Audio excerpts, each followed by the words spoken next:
എൻസൈക്ലോവിങ്സിന്റെ പുതിയൊരു വീഡിയോയിലേക്ക് നിങ്ങൾക്ക് ഏവർക്കും സ്വാഗതം. നമ്മുടെ സംസ്ഥാനത്ത് ക്ഷേമ പെൻഷൻ ആനുകൂല്യങ്ങൾ ഇപ്പോൾ 2000 രൂപയാണ് പ്രതിമാസം ലഭിക്കുന്നത്. ഈ സഹായം ഇനി 2026 മുതൽ പലർക്കും ലഭിക്കണമെങ്കിൽ സാക്ഷ്യപത്രങ്ങൾ ഹാജരാക്കേണ്ടതാണ്. ആധാറിന്റെ ഒരു കോപ്പി കൂടി ചേർത്ത് വേണം ഇത് നമ്മൾ ഹാജരാക്കേണ്ടത്. നമ്മൾ പഞ്ചായത്ത് അല്ലെങ്കിൽ മുനിസിപ്പാലിറ്റി അതോടൊപ്പം തന്നെ കോർപ്പറേഷൻ പരിധിയിൽ നിന്ന് നേരിട്ട് ഏൽപ്പിക്കുകയും ചെയ്യേണ്ടതാണ്. അതായത് ആനുകൂല്യം 2000 രൂപ മുടങ്ങാതിരിക്കുന്നതിന് വേണ്ടിയാണ് ഈ ഒരു രേഖകൾ ഹാജരാക്കുന്നത് ുള്ള നിർദ്ദേശം ഇപ്പോൾ സർക്കാർ നൽകിയിരിക്കുന്നത്. അപ്പോൾ ഇത് ഏതൊക്കെ വിഭാഗങ്ങളെയാണ് ബാധിക്കുന്നത് എന്നുള്ള കാര്യങ്ങളാണ് ഈ ഒരു വീഡിയോയിലൂടെ ഷെയർ ചെയ്യുന്നത്. നമ്മുടെ വീഡിയോ സാധ്യമായി കാണുന്ന സുഹൃത്തുക്കളാണെങ്കിൽ ആദ്യമേ തന്നെ ചാനൽ ഒന്ന് സബ്സ്ക്രൈബ് ചെയ്യുക. അപ്പോൾ നമുക്ക് വിശദാംശങ്ങളിലേക്ക് കടക്കാം. ആദ്യത്തെ അറിയിപ്പ്, സംസ്ഥാനത്ത് നിലവിൽ വാർദ്ധക്യകാല പെൻഷൻ വാങ്ങുന്നവർക്കൊന്നും തന്നെ ഇത്തരം രേഖകൾ സമർപ്പിക്കേണ്ട ആവശ്യമില്ല. എന്നാൽ സർക്കാരിൻ്റെ പുതിയ നിർദ്ദേശമനുസരിച്ച് ചില പഞ്ചായത്തുകളിൽ വരുമാന സർട്ടിഫിക്കറ്റ് ആവശ്യപ്പെടുന്നുണ്ട്.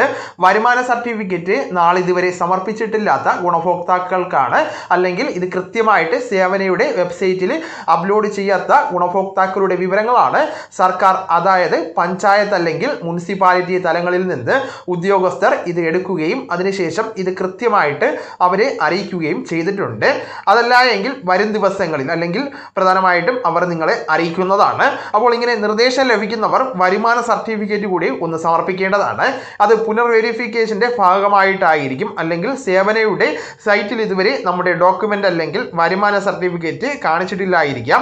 അതുകൊണ്ട് അങ്ങനെയൊക്കെ ഉള്ളവരോട് വരുമാന സർട്ടിഫിക്കറ്റ് നിർദ്ദേശിച്ചിരിക്കുന്നത് അത് വാർദ്ധക്യകാല പെൻഷൻ ആയിക്കോട്ടെ, വിധവാ പെൻഷൻ ആയിക്കോട്ടെ, ഭിന്നശേഷി ആനുകൂല്യങ്ങളായിക്കോട്ടെ, അല്ലെങ്കിൽ മറ്റ് അവിവാഹിത പെൻഷൻ സ്കീമോ അങ്ങനെയുള്ള ആനുകൂല്യം വാങ്ങുന്ന ഏത് വിഭാഗങ്ങളോടും സർക്കാർ ഇത് ആവശ്യപ്പെടാവുന്നതാണ്. അത് ആവശ്യപ്പെടുന്നവർ മാത്രം നൽകിയാൽ മതി. പൊതുവായിട്ട് ഈ രേഖ സമർപ്പിക്കേണ്ട ആവശ്യമില്ല. അതായത് എല്ലാ ഗുണഭോക്താക്കളും ഈ രേഖ സമർപ്പിക്കേണ്ട ആവശ്യമില്ല. ഇപ്പോൾ നിർദ്ദേശം ലഭിച്ചവർ മാത്രം ഇത് ചെയ്യേണ്ടതാണ്. ഇനി രണ്ടാമതായിട്ട് സാക്ഷ്യപത്രങ്ങൾ ഹാജരാക്കേണ്ടത് വിധവാ പെൻഷൻ വാങ്ങുന്നവരും അവിവാഹിത പെൻഷൻ വാങ്ങുന്നവരുമാണ്. 50 വയസ്സിന് മുകളിൽ പ്രായമുള്ളവർക്ക് അവിവാഹിത പെൻഷൻ സ്കീം വഴി 2000 രൂപ ആനുകൂല്യം സർക്കാർ നൽകുന്നുണ്ട്. അതോടൊപ്പം തന്നെ വിധവാ പെൻഷൻ സ്കീമിലും 60 വയസ്സ് കഴിയാത്തവർക്ക് നിലവിൽ ആനുകൂല്യം ലഭിക്കുന്നുണ്ടായിരിക്കും. അപ്പോൾ ആ ഒരു പ്രായപരിധിയിലൊക്കെ ഉൾപ്പെടുന്നവരെ 2025 സെപ്റ്റംബർ മാസം 30-ാം തീയതി വരെ പെൻഷൻ ലഭിച്ചിട്ടുള്ളവരാണ് എങ്കിൽ ഈ ഒരു സമയത്ത് ഈ ഒരു ഡോക്യുമെന്റ് ഹാജരാക്കേണ്ടതാണ്. നോൺ റീമാരേജ് സർട്ടിഫിക്കറ്റ്, അതായത് വിവാഹിത ആയിട്ടില്ല എന്നും അതോടൊപ്പം തന്നെ പുനർവിവാഹം ചെയ്തിട്ടില്ല എന്നുള്ള സാക്ഷ്യപത്രങ്ങളുമായി ബന്ധപ്പെടുത്തിയുള്ള രേഖ വില്ലേജ് ഓഫീസിൽ നിന്നും സർട്ടിഫിക്കറ്റ്, അതോടൊപ്പം തന്നെ ആധാറിൻ്റെ ഒരു പകർപ്പ് കൂടെ ചേർത്ത് വേണം നമ്മൾ ഈ ബന്ധപ്പെട്ട രേഖ പഞ്ചായത്തിൽ ഏൽപ്പിക്കേണ്ടത്. പെൻഷൻ വിഭാഗം കൈകാര്യം ചെയ്യുന്ന ഉദ്യോഗസ്ഥരെ ഇത് ഏൽപ്പിക്കുകയോ ഫ്രണ്ട് ഓഫീസിൽ ഇത് കൃത്യമായിട്ട് കാര്യങ്ങൾ പറഞ്ഞ് ഏൽപ്പിക്കുകയോ ചെയ്യേണ്ടതാണ്. 2026 ജനുവരി മാസം 31-ാം തീയതി വരെയാണ് രേഖകൾ സമർപ്പിക്കുവാനുള്ള സമയമുള്ളത്. ആ ഒരു സമയത്ത് ഡോക്യുമെന്റുകൾ ഹാജരാക്കിയിട്ടില്ല എങ്കിൽ ബന്ധപ്പെട്ട രേഖകൾ സമർപ്പിക്കാത്തതിന്റെ കാരണത്താൽ നമുക്ക് പെൻഷൻ തുക മുടങ്ങുന്നതാണ്. ജനുവരി മാസം വരെ നമുക്ക് തടസ്സമില്ലാതെ പെൻഷൻ ലഭിക്കുന്നതാണ്.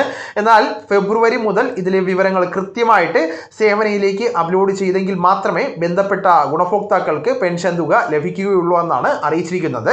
അപ്പോൾ ഈ വിവരം നിങ്ങളുടെ സുഹൃത്തുക്കളിലേക്കും മറ്റ് ഗ്രൂപ്പുകളിലേക്കും കൂടെ ഷെയർ ചെയ്യുക.